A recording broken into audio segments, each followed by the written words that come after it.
தென்கட்சி சுவாமிநாதன் அவர் வெற்றி பின்னாலெல்லாம் ஓடாத, அமைதியாயிரு, நிறைவாயிருன்னு பேசி உட்காந்துட்டாரு. அடுத்து சுகி சிவம் சார் வந்து வெற்றி பேரு வெற்றி நிச்சயம்னு பேசிட்டு போயிட்டாரு. டவுட் ஒருத்தன் எழுந்திரிச்சு கேட்டான். 2 பேருக்கும் 600 ரூபா கொடுத்துட்டு வந்து பேச்சை கேட்டிருக்கேன். காலையில் இந்த ஆள் வெற்றிக்கு பின்னால் ஓடாத, அமைதியாயிருன்ற, இவர் வெற்றிக்கு பின்னால் ஓடுங்கிற, நான் எதை கேட்கறது?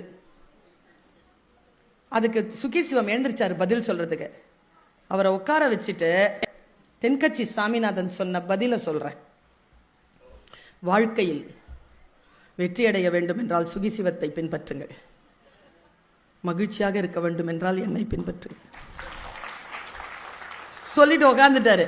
அவர் இறக்கிறதுக்கு முன்னால சேலம் ஜங்ஷன்ல சந்திக்கிறேன் அந்த பெரியவரை. நாங்கள் அந்த ரவுண்டா இருக்கோம், அங்கே இதில் உட்காந்துட்டு இருக்கோம். அந்த தூண் ஒன்று, இரும்பு தூண் பக்கத்தில் உட்காந்துருக்கோம்.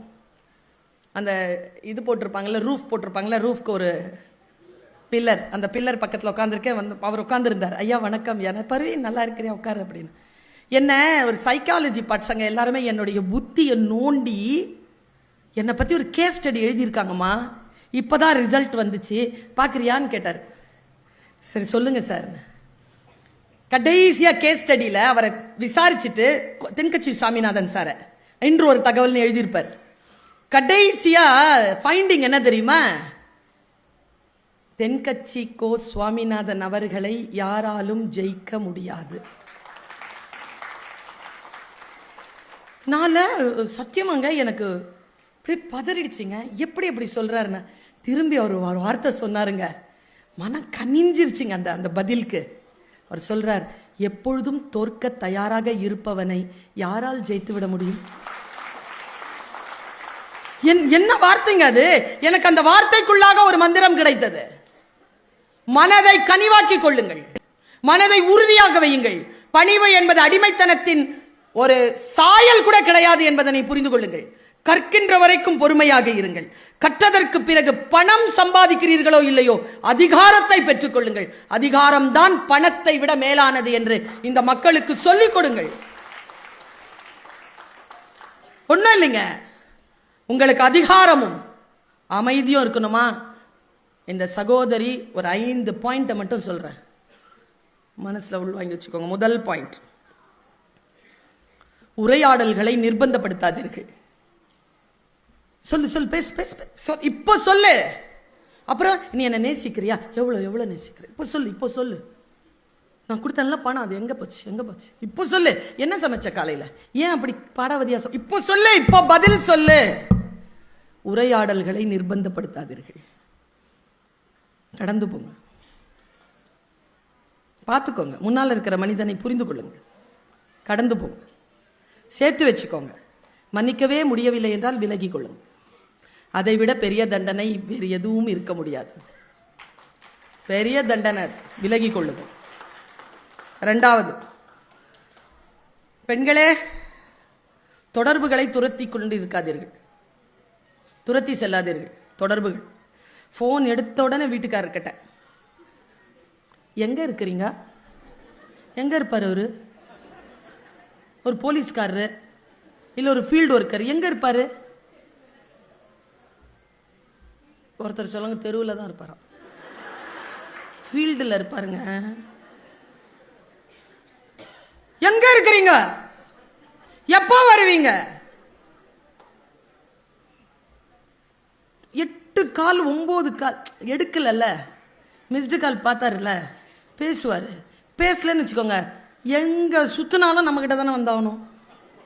அப்போ கேட்டுக்கோங்க, சோறு போடாதீங்க, தானா எடுத்து சாப்பிட சொல்லுங்க. சும்மாவே அப்படி தான் ஓடுதா?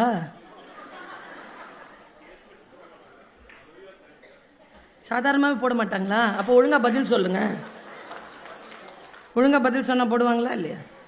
இல்லை சுகியா சமைப்பாங்களா? கொடுத்து வச்சவங்க நீங்க. ஆம்பளைங்களாம் என்ன நினைக்கிறீங்க? நாங்கெல்லாம் ஏன் மேட்சிங்கா பிளவுஸ் போடுறோம்னு நினைக்கிறீங்க?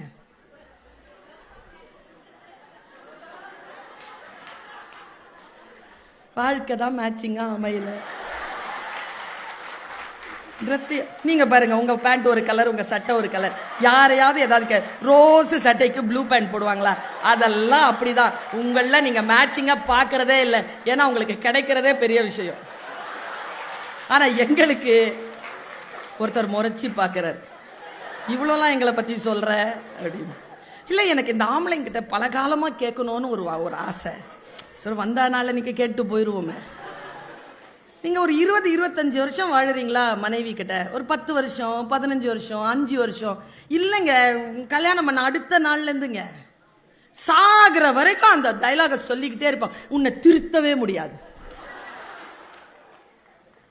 நீனா டீச்சரா, நானா கொஸ்டின் பேப்பரா, ஆன்சர் ஷீட்டா? குரான்ல ஒரு வார்த்தை இருக்கு. இன்னைக்கு நோம்பின் முதல் நாள். குரான்ல ஒரு வார்த்தை இருக்கு, அற்புதமான வார்த்தை. உங்கள் மனைவி உங்கள் விலா எலும்பில் இருந்து உருவப்பட்டவள், அவள் வளைவாகத்தான் இருப்பாள். அதை நேராக்க முயற்சி செய்யாதே, உடைந்து போவாய். கை தட்டுறது முக்கியம் இல்லை சுபத்ரா. வாழ்க்கையில் சில விஷயங்களை புரிந்து கொள்வது. நான் ரொம்ப நுட்பமா இந்த விஷயத்தை சொல்லிட்டு போறேன். நம்முடைய வாழ்க்கையில் நமக்கான ஸ்பார்க் எதுன்னு கண்டுபிடிங்க. மற்றவர்கள் கண்டுபிடித்தால் அதை அலோவ் பண்ணுங்க, அதை அலோவ் பண்ணுங்க. பல நேரங்களில் நாம் அதை அலோவ் பண்றதே இல்லை. ரொம்ப ரொம்ப சாதாரணமா சொல்றேன், பிரபஞ்சம் இருக்குல்ல, அது தனி மனிதனோடு தொடர்பு கொண்டது. ஒருத்தன் வண்டி ஓட்டிட்டே போயிருக்காங்க, வைஃபு குழந்தையோட. திடீர்னு அந்த திசை காட்டும் கருவி இருக்குல்ல, அது வேற ஏதோ திசையை காட்டிருச்சு.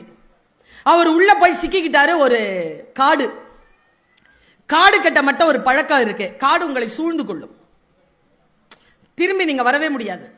பின்னால இருந்து உங்களை சூழ்ந்துக்கும் காடு. காட்டினுடைய இயல்பு அப்படித்தான். அது என்ன பண்றாரு, அவருக்கு வழி தெரியல. மெது மெதுவா ஓட்டிக்கிட்டே போயிட்டே இருக்கும்பொழுது தூரத்துல ஒரு ரெட் லைட் எரியுது. கிட்ட போய் பார்த்தா ஒரு தம்பதியினர் கை குழந்தையோடு டயர் பஞ்சர் ஆகி பஞ்சரான பொருட்கள் இல்லாம தவிச்சிட்டு இருக்காங்க. இவர் அங்க போயிட்டு அதை பார்த்து தன் வண்டியிலேருந்து இறங்கி அதை செட் பண்ணிட்டு 2 பேருமா சேர்ந்து ஒரு 6 மணி நேரம் சுத்திட்டு வந்து ரோட்லுக்கு சேர்ந்திருக்காங்க. இது நடந்த கதை. அப்போ அந்த ஜிபிஎஸ் உங்க வண்டியை ஏமாத்துச்சு. யாருக்கோ நீ உதவி செய்ய வேண்டும் என்றால் உன் ஜிபிஎஸ் உனக்கு தப்பா தான் வழிகாட்டும். ஆனால் தப்பாக வழிகாட்டினாலும் அதில் ஏதோ ஒன்றை, உங்கள் மனநிலை சுத்தமாக இருந்தால் இயற்கை அதற்கு என்று ஒரு திட்டம் வைத்திருக்கும். இதை நீங்க நம்புங்க. இந்த எனர்ஜி இருக்குல்ல, நீங்க சாமியா நம்புறீங்களோ இல்லையோ, தனி மனிதனுடைய மன எண்ணங்களின் வலிமை அபரிமிதமானது.